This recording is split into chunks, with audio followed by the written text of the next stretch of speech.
अस्सलाम वालेकुम, welcome to my YouTube channel. और उम्मीद करता हूँ आप सब लोग खैर खैरियत से होंगे और सब ठीक ठाक होंगे। तो आज मैं आपके लिए एक्सेल का एक नया लेक्चर लेके आया हूँ। बहुत ही इंटरेस्टिंग और बहुत ही इम्पोर्टेंट लेक्चर है।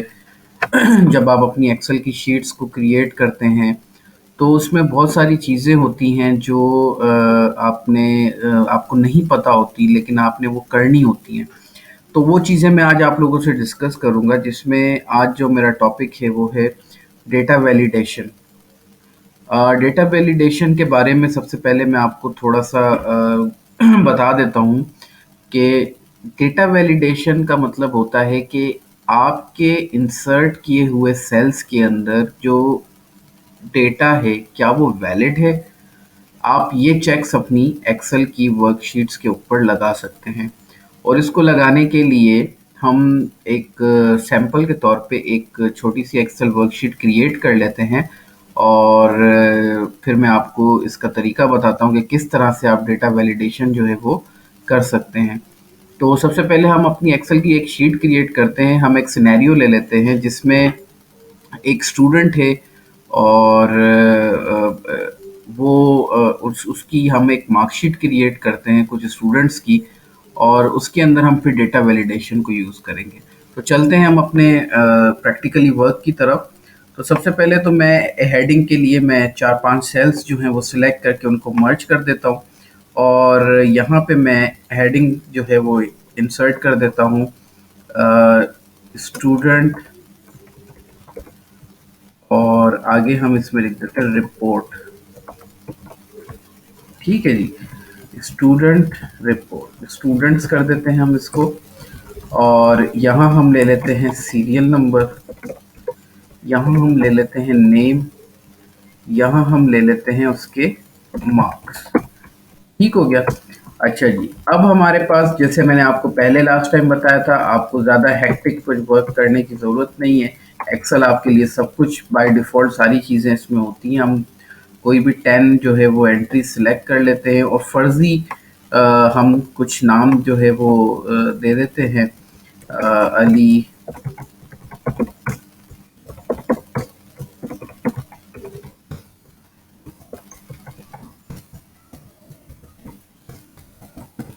मैं यहाँ पे कुछ नाम जो है वो एंटर कर देता हूँ ताकि हमारे लिए आसानी हो जाए। और इसी तरह से मैं इस जो हमारी जो शीट है जो हमने अभी बनानी है और बनाई है, इसकी हम थोड़ी सी फॉर्मेटिंग्स कर लेते हैं, अप्लाई कर लेते हैं। अपनी डॉक्यूमेंट को देखें, खूबसूरत बनाना ये आपके हाथ में, आप किस तरह से उसके अंदर फॉर्मेटिंग्स कर रहे हैं, किस तरह से उसको खूबसूरत बना रहे हैं। तो ये सब जो है वो एक आपके अपने हाथ में होता है कि आप किस तरह से फॉर्मेट्स कर रहे हैं। ठीक है ना जी। तो हम इसकी फॉर्मेटिंग कर ली अभी हमने। अब हम इसके अंदर ये हमारे पास एक्स्ट्रा हो रहे हैं, तो हम इसको एक काम करते हैं कि हम इसका मर्ज एंड सेंटर को के उसके कम कर लेते हैं सेल्स को।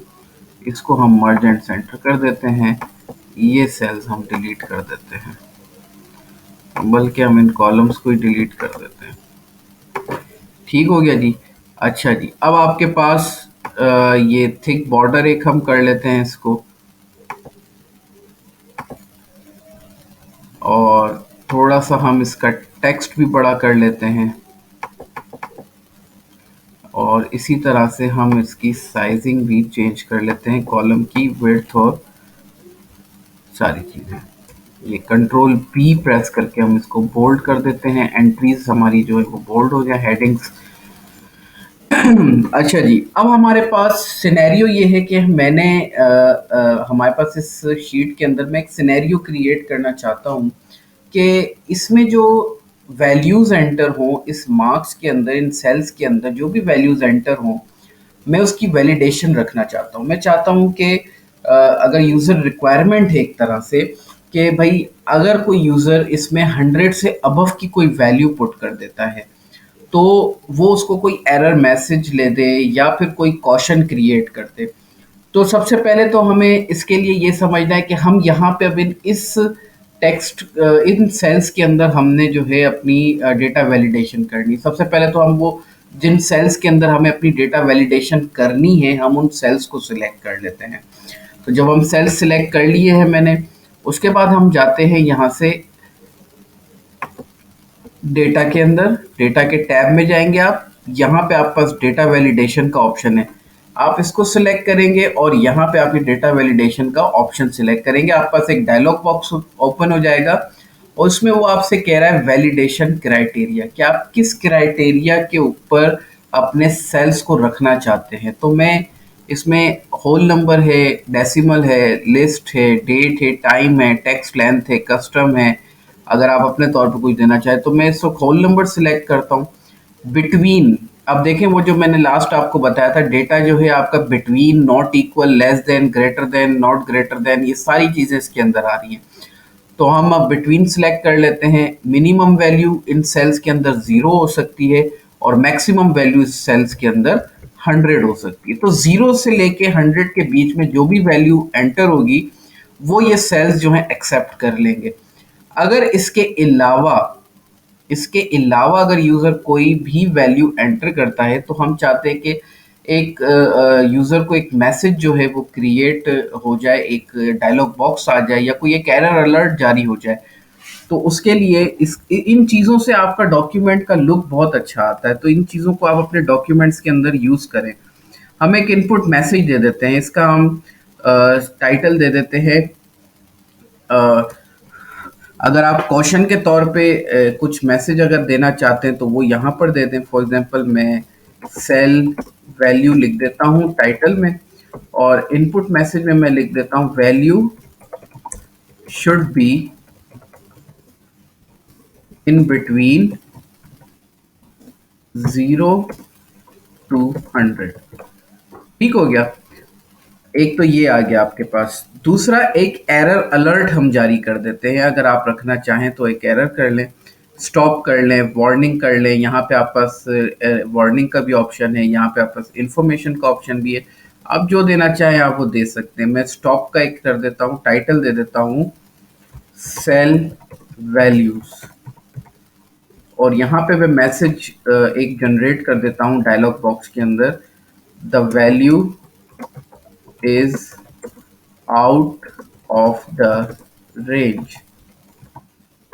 और जैसे ही मैं ओके प्रेस करूंगा, अब ये देखें, जैसे ही मैं किसी भी सेल को सिलेक्ट करूंगा वहां पे नहीं आएगा। जो सेल्स मैंने सिलेक्ट किए हैं, जिन पे मैंने डेटा वैलिडेशन मार्क की है या आप कह लें कि उसमें मैंने लगाई है, वो आपने सेल सिलेक्ट करते ही वो देखें आपको एक मैसेज दे रहा है कि सेल वैल्यू जो है it should be in between 0 to 100।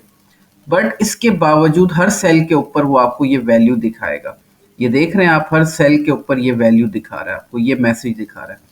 अब अगर यूजर इसमें कोई ऐसी वैल्यू इंसर्ट करता है, फॉर एग्जांपल मैं इंसर्ट करता हूँ 90 जो कि 0 से 100 के इन बिटवीन है, इट इज एक्सेप्टेबल, उसने एक्सेप्ट कर ली। दूसरी वैल्यू मैं एंटर कर देता हूँ 78, इट इज ऑल्सो एक्सेप्टेबल, उसने एक्सेप्ट कर ली। अब अगर मैं कोई वैल्यू इसके अंदर एक्सीडिंग टू 0 to 100 से ज़्यादा कर देता हूँ, फॉर एग्जांपल मैं कर देता हूँ 123, तो ये वैल्यू 100 से एक्सीड कर रही है। तो मैंने यहाँ पे एक एरर अलर्ट जारी किया था जो उसमें था, वहाँ से अब आप मैं जैसे ही एंटर करूँगा ये एक एरर मैसेज देखिए आपके पास आ जाएगा, the value is out of the range. जो भी आपने मैसेज वहाँ लिखा होगा वो आपको शो हो जाएगा। तो जब तक आप इसके अंदर इस रेंज में वैल्यू नहीं डालेंगे, आपका सेल जो है वो आपकी शीट जो है वो इस तरह की वैल्यूज़ को एक्सेप्ट नहीं करेगी। तो हम इसको वापस अपनी पोजीशन पे ले आते हैं। देखें 89 पे उसने सिलेक्ट कर लिया, 54 सिलेक्ट कर लिया, 30 सिलेक्ट कर लिया, 78, 90, 85, 22, 23, 14, अब ये सारी वैल्यूज उसने सिलेक्ट कर ली। ठीक है जी, तो ये होता है डेटा वैलिडेशन। इस तरह से आप अपने डेटा को वैलिड कर सकते हैं। ये शीट्स के अंदर लगाना ज़रूरी होता है अगर आप कोई इस तरह की शीट्स बना रही है। तो मैंने एक जनरल शीट बनाई थी, आप अगर चाहें तो आप अगर कोई जो ऑफिस वर्क करते हैं या आपका अपना कोई बिजनेस है तो उसके अंदर अगर आप इस तरह की कंडीशंस लगाना चाहें तो आप लगा सकते हैं। इससे क्या होगा कि आपका जो डॉक्यूमेंट है उसका लुक एक अच्छा आएगा, एक प्रोफेशनल लुक आएगा। ठीक है, आई होप कि आपको आज का लेक्चर मेरा समझ आया होगा और पसंद आया होगा। और लाजमी मेरे इस चैनल को भी सब्सक्राइब करें, इस वीडियो को भी शेयर करें। तब तक के लिए मिलते हैं इंशाल्लाह ताला अपनी नेक्स्ट वीडियो में। तब तक के लिए अपना ख्याल रखिएगा बहुत सारा, और दुआओं में मुझे याद रखिएगा। तब तक के लिए अल्लाह हाफ़िज़।